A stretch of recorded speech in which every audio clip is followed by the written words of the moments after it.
Hi, everyone. It's Phil with Teamwrkr here. You know that. And welcome to another Teamwrkr workshop. And today we're excited to have Michelle Lopez with us, who's going to talk about long run freelancing and mindset and stuff that goes along with that. Before we begin, I want to mention that for today's meeting, if you have questions, please put them in the chat. You can also use the raise hand feature. We're going to do all questions at the end. But feel free to chat them, like I said, during this so that we can keep track of them, or prefer to keep them to yourself until the end, just raise your hand and we'll go from there. So without further ado, I'm going to turn it over to Michelle. Michelle, welcome. Thank you, Phil. It's amazing to be here. Hi, you guys. Glad you're here. So I'm going to share my screen real quick and just introduce myself. So today I'm going to talk about long view freelancing. So long view means you're in this for the long run. This is not just something you're doing today. This is not just like this week. This is about really looking at how do you make yourself better at being your own boss over the long run. So 12 plus years of being my own boss. Now I actually started, I actually started my freelance writing business in 2005, part-time. So here's like just the timeline, just to like talk about time. This is a long time ago, right? This is 18 years ago. So I quit my customer service job in 2006, then finished up my final year of college and landed my first $50,000 work at home salaried writing job in 2007. Struggleville from 2009 to 2011, hit rock bottom. I really didn't know what I was doing. I was trying to get clients, copywriting clients, and I had a really hard time with just people skills, like talking to people. I had social anxiety. I was very shy. I had a bad attitude, which made it very difficult to land clients, let alone keep a client. So there was just this constant like struggling. And finally, I could not pay my bills. I could not pay my rent, my apartment. So this apartment that I lived in for like 6 years, I lost it. I had to move back to my parents' house. So that was my rock bottom in 2011. Very embarrassing, huge blow to the ego. I was like, I suck as a person. Maybe I shouldn't do this. But from that point, there was nowhere to go but up. So I kind of had this idea like, well, screw it. I don't care anymore. I'm just going to like go after what I want. I'm going to not even care if I look stupid, not care if I don't get it perfectly. I'm just going to literally be like, well, who do I want to write for? And so I started getting really bold in some of my pitches and some of my approaches. I was being my true self and I started landing clients. So $30, $40 an hour clients is kind of where I started. And then I landed some bigger clients. I landed a big one in 2013 and started with like packages. So charging him, like $3,500 for 5 emails. And this guy said yes. So if you can imagine that, like that's a nice chunk of change for someone who's trying to make a living as a freelance writer, right? Like, okay, that's like bills. And I just started doing that over and over again and got more confident in myself, kept doing that, landed more clients. And just kept going. So I've had clients ranging from 30K a year to 50K a year to 60K a year. And this one big client thus far has paid me over 600,000. Now that's since I started working with him, but that gives you an idea of like the timeline, right? Going back to long view. It's not something that happened overnight, something that happened over time. And then I published my first book, The Anti-Marketing Manifesto, How to Sell Without Being a Sellout. And that's it. Like writing has been my primary source of income this whole time. Secondary sources, like much smaller sources, have been my book royalties and coaching. And now I'm starting to do courses. So that's a little bit about my background. Why listen to me? I'm living my dream life, writing for clients whose missions I love and believe in. And this is my primary source of income. I personally have made almost $1 million off my writing services, which is pretty huge in the freelance writing space, like almost unheard of. And the last 3 years have been my best years ever in business because I did what I'm about to teach you guys, which is it's going to be long view, like looking at this as a long-term game, not something that you have to master overnight. And some of my clients are 7- and 8-figure businesses. And I've helped them make millions of dollars off of their writing, which is really cool. And then chapter 2 of my book helped one of my clients have a 6-figure day. So, this is a lot of numbers. That's like 100,000 or more in one day. So not a year, one day, which is crazy. And the last reason why you should listen to me is I'm really good at helping you strengthen your mindset so that when obstacles show up, they don't take you out. That's the biggest thing, is like, what is the obstacle that tends to take you out? And actually, if you guys want to write that in the chat, as I'm going to the next slide, like think about what is the one thing that gets in your way of your freelance business? Like, is it a pattern? Is it something that always comes up? Is it like distractions? Is it fear? Is it like afraid of looking dumb? Like, what is the one thing that you think, if I had this solved, man, I could just explode my freelance business? So if you want to type that in the chat, that would be super helpful. Let's see. Okay. I already talked about this. So people tend to get really impatient and frustrated and give up too quickly without realizing, okay, this is a process. Like this is a process of looking at yourself and saying, how can I get better at this? Like, you're alive, you're living today. Today is a gift. The past doesn't exist anymore. It's only a memory. The future isn't here yet. So that doesn't exist either. So what you have is right now, today. And what you're doing right now, today, is something that you have complete power over. So once you realize that, you can be like, wow, I actually have a lot that I can do. I'm not helpless to external situations. I have a lot of power because I can choose what I'm doing in this moment. So how do you develop and keep the right mindset? So the first part of that is realizing that it starts with you, like the inside of you. So it's taking personal responsibility for what are the results that you're getting. And like, it doesn't matter how many pitches you make. Like if you're sending out 300 email pitches and you're not getting a single client, it's not their fault. It's not, oh, this person's not hiring me. It's not that, oh, they're stupid. And what's wrong with them that they're not hiring me? It's actually something in you, right? What is the energy that you're using as you're sending those pitches? Are you coming from a place of scarcity?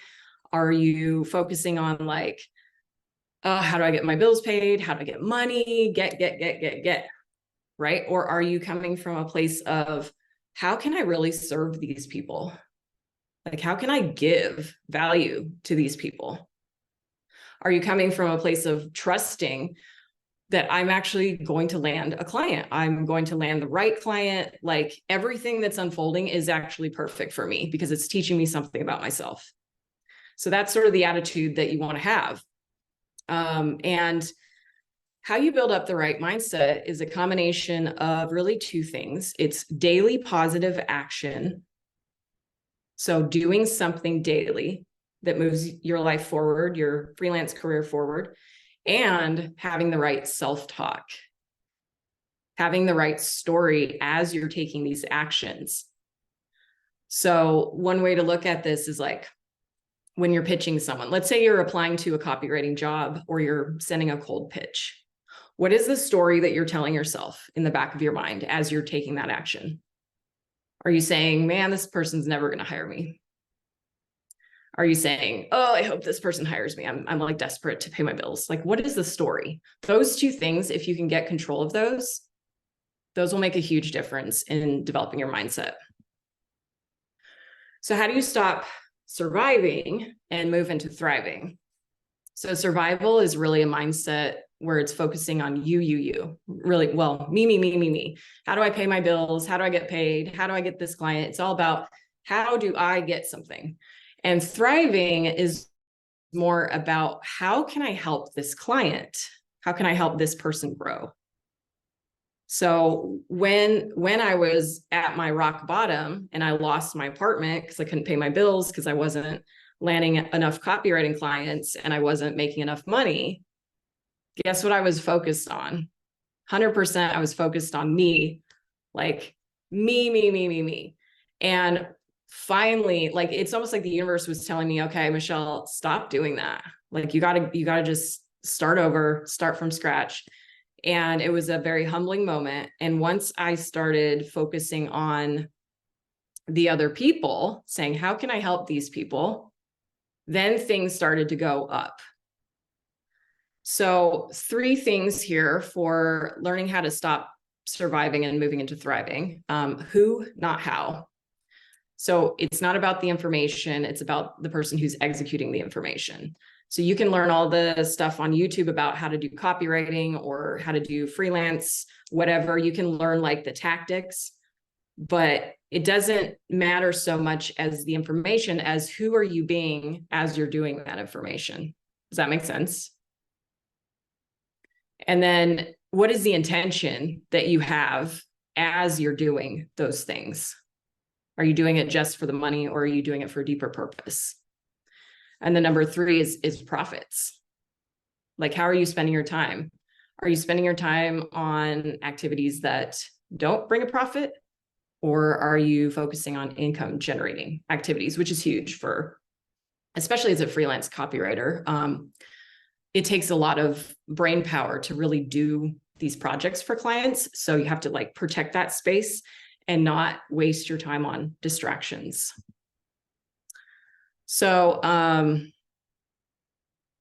let me jump over to the chat real quick. I'm gonna stop sharing.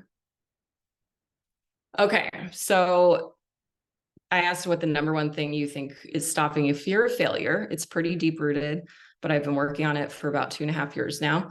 Can you just say fear of, when you say fear of failure, like, what are you afraid of failing at? If you could unmute and just share a little bit. Like, is there something specific that you're afraid of? I think it's pretty much just fear of failing, fear of not succeeding, especially when you've put in a lot of efforts and that not kind of matching the expectations, or just reaching the concept of what I wanted reality to look like. And that has happened a lot of times, and I've kind of found out where it kind of started from. So I've been working on it for about 2.5 years now, but there are times, especially when I am at a pivotal moment of my career and I'm hosting something big, or I'm doing something that I haven't done for a while, or something of a big nature, then it just goes, welcome back. Okay, got you. Okay. Well, welcome back, fear. I like that's good. That's good battery. I like that. Welcome back, fear. Right. Yeah. Okay. Thank you for sharing that. So, okay. So you said something, you're kind of afraid of putting in all this effort is what I heard, and then it doesn't work out. So that's like a story in your mind. And the way that I would reframe that, if I was you, is I would say, it's not possible for me to fail. Because every single day, what you can do is you can focus on like your day, and even like this hour, even like this 30 or 40 minutes or however long we're going to be here. Like, this is a success that you showed up, right? You're learning something from this, that it's not possible to fail at this. And then when you go into the next hour, you can say, okay, I'm putting an effort into that. It's not possible for me to fail. So it's like reframing the way that you look at it. And I'll come back for Q&A later. And I just want to read through the rest of these. Philip says, one thing that gets in my way, feeling like there's a never-ending task list. Okay. Yeah, that's a huge one. Yeah, I think what you said a moment ago about there's only so much brain power, that I have, pretty limited for me, but no, there's only so much, and your task list is just growing, maybe for the deliverables you have for your clients, and then, well, how am I going to get new business? How does that happen? And so because, you're running your own company in essence, right? You're running your own business. And so the challenge is sometimes just this sort of, I could probably just take a lot of time to put the task list together and actually never do anything on the task list, right? Like, just keep adding tasks. So that I think it's, I don't know, that's something I get, and I've heard from other folks as well, that gets a little like overwhelming. I don't know if you have for solutions there, Michelle. Yeah. So something I've heard is when you're super busy, like busy in air quotes, when you're super busy, it's actually, it can be like there can be like a fear of something underneath it. Like I've heard that it's a fear of intimacy. So, and what that means is like, in order to deliver on the current clients and also bring in the new clients, it's almost like getting intimate with what the current clients need and what the new clients need, instead of just focusing on your task list. So like my task list is really about like, what is the number one thing that I need to do each day? And that's make sure my energy is right, make sure that I'm solid. So early wake up, working out to make myself feel good. And then like a self-reflection process that I do each morning to set the tone for my day. And that's where it all starts. Like if any of that slips, then might have a chaotic day or a bad day. And it just starts with that. So then the second thing is I say, well, what's my purpose? Like, what am I doing for other people? Why am I here? So it's not just about bringing in the new sales, but it's like, why am I bringing in new sales? And part of why I've been able to last this long as a freelance writer, I think, is because I've prioritized giving really great service to my clients. So they're repeat clients. Like I don't have to try very hard to make money because I've got repeat clients coming back to me over and over again, whether it's projects, whether it's a retainer fee, whether it's whatever else, they come back and it's like, oh, there's my income, there's my bills. So I have less pressure to try to find those new clients. With other businesses, it may be a little different because there's pressure for people to just constantly find new clients. But in my case, I really liked the fact that I could focus on a few really big clients and help them at such a deep level that they're constantly coming back to me. And I've had cases where they'll drop off for, 6 months or something, and then they'll come back. I had a client that kind of like, they didn't really fire me. They just kind of stopped the service in 2020 when all that chaos was going on. And so for 6 months, I didn't have a big client, but I was fine because I had other clients. And that client that dropped off, they came around in January 2021, and then they paid me double, and then they increased it.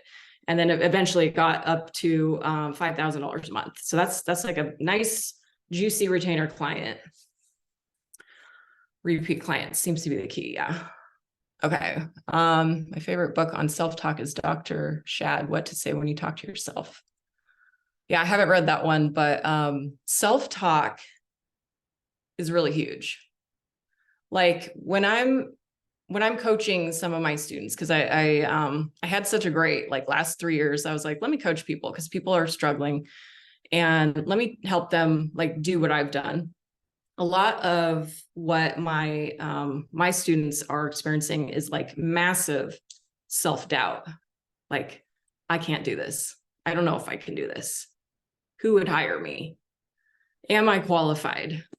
That's 90% of their self-talk all day long. It's very hard to get hired by a client when you're constantly repeating that story over and over again in your mind. So cool. Any other fears that you guys want to share? Or not fears, but things that could be holding you back in your freelance career, or things that you need help with. You can type that into chat. But that's basically my presentation on that. I really don't even use PowerPoints here. So it's kind of, let me go back here real quick. Let's see. I mean, maybe we can also jump into some Q&A now if you'd like, Michelle. I see Arka, you have your hand up. Go right ahead. Yeah, sure. Once Michelle is done, I can go ahead. Yep, go ahead. Yeah, I'd love to pick your brain on cold emailing. The main reason is that, so I've been running an agency for a few years now, and now I'm moving more towards fractional work because it allows me to work with a lot of small businesses that can't always afford a $300,000 and above branding agency. So my aim is very purpose driven in terms of helping these businesses scale, because to create great branding, it's about having the right people who can help you scale, not just, having the right amount of investments all the time. So one of the ways I'm doing this is by networking. I'm connected with a lot of investors, and I'm just been reaching out to people and building that connections. But I do have tools that provide me huge amounts of email data lists and everything.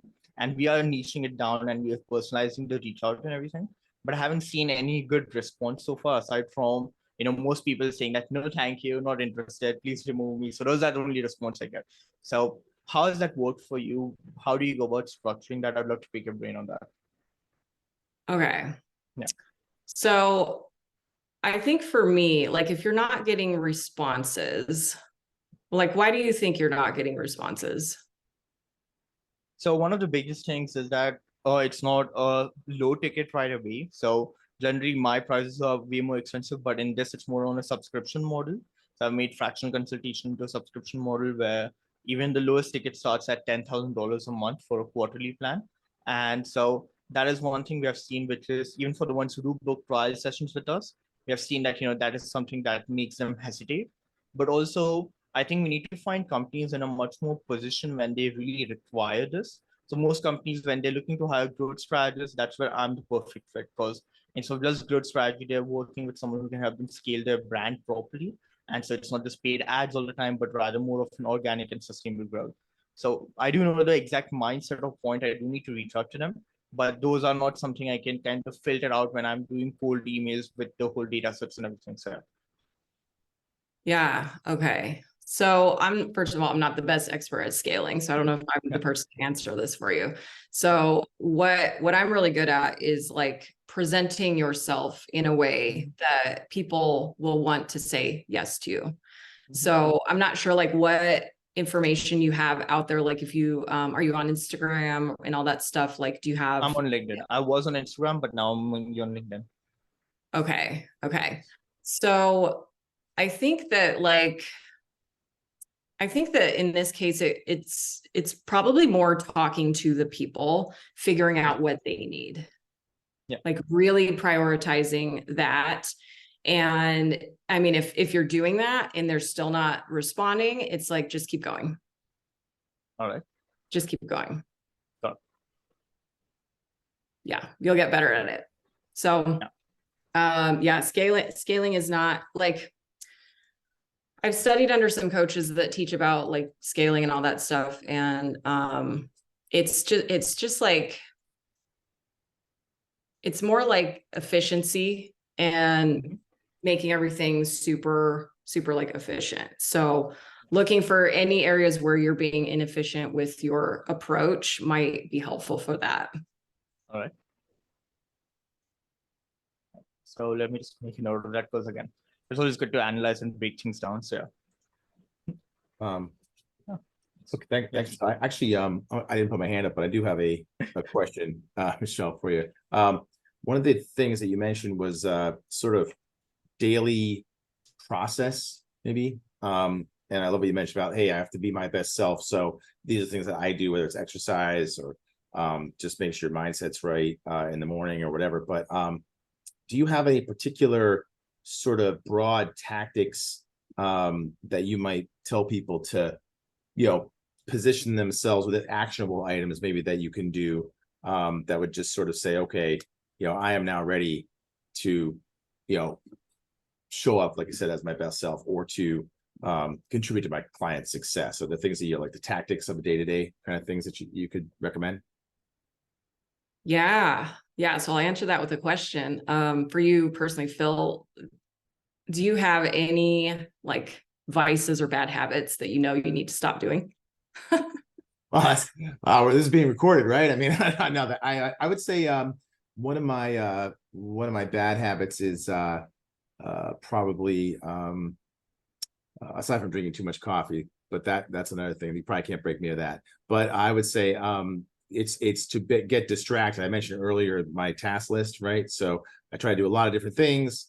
I think I'm pretty good at stuff, but I've tried a lot of techniques, like Pomodoro technique, where you focus on something for 25 minutes and then take a 5-minute break, or everything off the desk and only focus on this, silence your phone. There's a lot of things there, but I would say that would be something that I would say would be an area of focus for me personally. I'd rather have like the ability to deep focus for a period of time and not get distracted. So that's kind of like you mentioned, a vice or something like that, or a, that's something that I think is probably a weakness of mine. Okay. What do you get from the distractions? Like, what is that giving you? Probably the feeling that I'm addressing something else that's important. Right. So it's like, oh, I should probably respond. I'll use email as an example, because that's probably the most popular, distraction out there, right? Or one of them. And that is that, so you're working on something and then you get an email, or maybe you don't even know you got the email because you silenced it, but you might have that nagging thing in the back of your mind. Like, I should probably see if that person reached out to me and I want to respond to them and give them really good customer service, or I want to, to be timely in my response or something like that. And so now it becomes that I'm just sort of, email is becoming this overlord, right? Like it's on top of me, and I have to kind of just work through it all the time. So there's no more time in your day to do anything else, but like just check your email and respond. You didn't really get anything done. You know what I mean? You could I could probably literally spend most of my day responding to and shuffling emails around, as an example.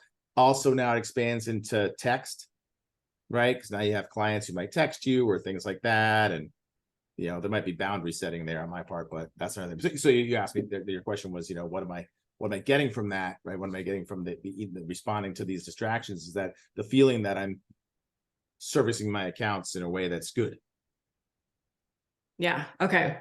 So a couple of things I would suggest in that case would be first is the story that you're telling yourself. So you're telling yourself a story that email is overlord. That's the exact phrase that you use. So I would just change the story, and I would start by saying, like, I am bigger than this email problem. I am bigger than this calendaring problem. And then just start telling yourself that. That's number one.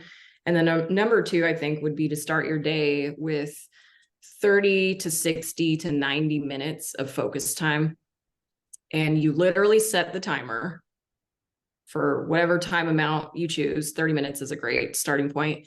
And you focus on the top priority for your business first before you do anything else. So that could be literally just sitting there and thinking about what your top priority is. And when I say like set the timer, no distractions, no nothing, no notifications, everything is silenced, everything's off until that 30 minutes is done. That would be like a game-changing practice for you. And when you get uncomfortable and you're like, oh, I got to go check this other thing, you just take a deep breath and you're like, and then give yourself the feeling that you're craving from the distraction. So whatever you were getting from the distractions, like give that to yourself. Like, oh, I can actually create that without going to the distraction. So you're saying the feeling that you get, you could just, you're tricking yourself. You're saying, okay, this is actually the feeling I would get if I went over there and I did that, but I don't actually have to do that. I have the feeling because I even just thought about it, so I can get that dopamine rush or whatever. Yeah, absolutely. And then you don't have to suck in a rabbit hole of email and then checking the next one and checking the next one. Yeah, I mean, I think we've all probably done this where you're like, oh, I should send the email to that person. And you open your email and then you actually start reading other emails from other people or text or whatever it is. And now you're like in this whole, you didn't even do the thing you wanted to do, right? Like, it's like, oh my gosh, right? I didn't, 10 minutes later, I'm like, I have not emailed that person yet. And the only reason I opened this darned application, whatever you use, Gmail or Outlook or whatever the heck it is, the only reason I opened it was because I wanted to email this person. And I haven't done that yet because I'm too busying myself, I should say, by going through all these other emails, So yeah, I like that. Let's so you're saying sort of time potting, right? Hey, you have a time that you're going to focus on this stuff. I might even say for those of us who are highly addicted to email or communications, maybe it's 20 minutes, but yeah, some I'll start slowly, wean myself off, and start with a certain amount of time, and then literally set the timer, and then if you feel like you need to go do it, just pause, deep breath, and say, okay, if I did that, what would the feeling be like? And imagine that. Okay, great, got that. Now back to work on this other thing. And you say set the top priority for that. Maybe it's that day, or whatever the current top priority in the business is, because it could be that you have to produce something for your client, right? It could actually be, I have to write X number of lines of code here, or I need to write a blog post that's 1,000 words, or it could be that could be the top priority. It just happens to be at that time, whatever that top priority is, right? Yeah. No. Yeah, as a freelancer too, I mean, I was always shifting between like my focus time on my business and then client work time. So you can actually flip that. You can choose to start your day with client work if you want. And then the next day, maybe you start with your stuff. It kind of like, you can, it's basically your business. Like you can choose whichever you want. Sometimes I have so much client work that I don't even want to focus on my business. So I will start the day with that instead. And I'll focus on that for 60 or 30, 60 or 90 minutes. 90 minutes is great because you can really get deep into it and you can get a lot done in that time frame. And then once you're done, you go take a break. Like I'll go stand outside on the grass barefoot and get some sun for like a few minutes. I'll read a page of a book.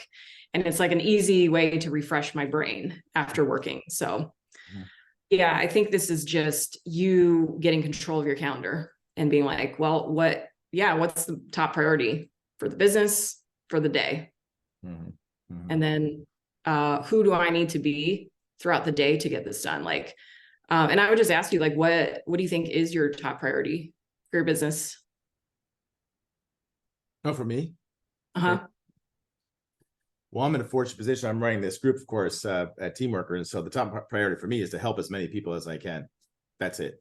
So, and mostly when I say that, it's really in my area of expertise, which is around starting businesses and growing them and things like that. So if I could wake up every day and just focus on doing that, I think I'd feel pretty fulfilled, Yeah.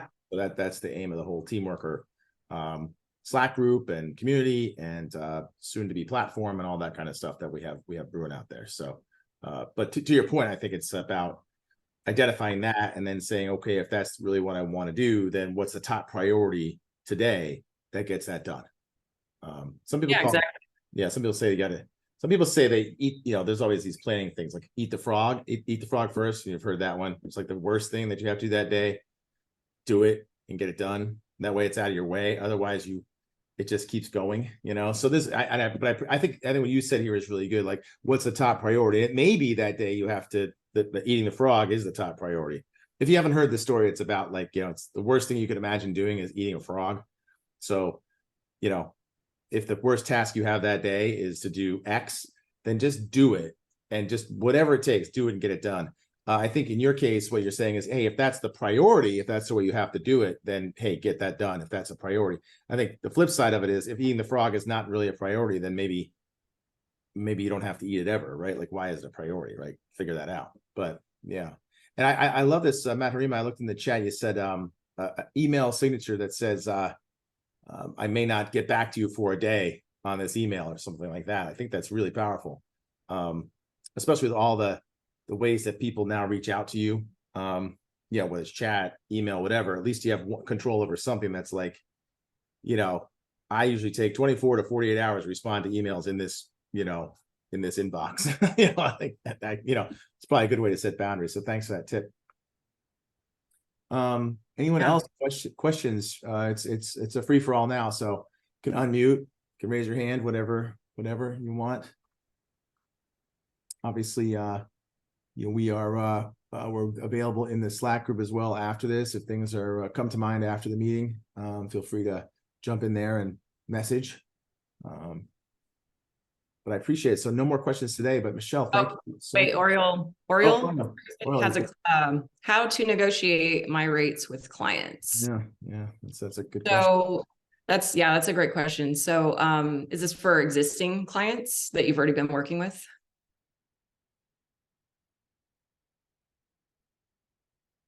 Yes. Okay. So the way that I did this, because I've had several clients where I would raise their rates. The first thing I would do is I would probably send them an email and say, hey, name, I know we've been working together for X amount of time. And I've brought you value in the form of this, this, and this. And I was wondering if you'd be okay with bumping the rate up to this and just see what their response is. So this might be like just an email that you send, or you may want to get on a Zoom call or a phone call with them and talk about it. And I would say like I would try to put it in something like why you're raising the rates. Like maybe mention something that you've helped them do that was very valuable to them. So like, I had a client that they kept telling me that my landing page copy helped them get thousands and thousands of subscribers, and the sales page copy helped them make tons of sales, and they're breaking records, and we just had the best year ever and the best quarter ever. And after 3 years of this, I was like, hey, do you mind if we bump the rate up from this to this? And they were like, sure, no problem. Now, sometimes clients won't be okay with that. Like I had a client a long time ago where I basically just wanted to double the fee because I was kind of tired of working with him. And he was like, nope, that's a little high for me. So he just went away as a client. So you have to be prepared for them to say no, be unattached to that. And if they do say no, like really be okay with that. So negotiation, I think, is like, it's more like, hey, I've been doing this for you, and I would love to continue working with you, but I'm going to be raising my rates. Is that okay with you? And just see what they say. Like in most cases, if you're doing a really good job for them, they won't have a problem with raising it. Thank you. Great question. Any other questions on anything? Just a follow-up that on that pricing model. Oftentimes people will program pricing increases into their contract. Let's just say that, you know, you're going to sign a contract and just let people know, even in your contract, that every year you raise your rates. You can raise your rates, something like that. So I'm going to establish, much like Matt Harima said, hey, in your email, establish a boundary. You don't have to do it if you don't want to. If you feel like you're at a good rate, you don't have to do that, but at least gives you the opportunity to do it, and they shouldn't be surprised, you know. I would think that anybody is like, I love your point, Michelle. Like, you did all this great work for us. Thanks a lot. Well, you know, I think after 3 years, probably deserve a little bit of a pay raise, right? And that is a systemic problem in the freelancing and consulting space, that people think that if you were a full-time employee, you normally get sometimes a pay increase almost every year, at least a sort of what they call cost of living, right? Pay increase. Versus as a freelancer, you have to be conscious of that yourself. So that, you know, it's a great point, Michelle. You have to ask. Yeah, you have to ask. Yeah. I've done it a bunch of times. So, you know, there's only 2 outcomes when you ask. They're either going to say yes or no. So right. And detach from the outcome, right? If they say no, well, then you don't know if you're going to keep them or not or whatever, but at least you ask, right? Yeah. That's why baby birds squeak a lot. They have to get fed, right? So they feed me first, right? Yeah. Totally. Yes, Arka, we don't get bonuses. That's right. Nobody's coming to Candace a bonus. The other thing too is make sure that you're charging any new clients the higher rate that you want going forward. So when you land a brand new client, just charge them the rate that you want for the other client. So great point. Cool. Right. Well, any other questions? Yeah, anyone else? We'll watch the chat for a minute. As I said, being in Slack, Michelle's a great community member there. I'm sure she'll be happy to answer questions back there in the Slack channels. And if you have any other questions, you know, post them there. But I want to thank Michelle very much. Today was great. I'm going to go work on my mindset and also on organizing, staying away from email and other distracting items.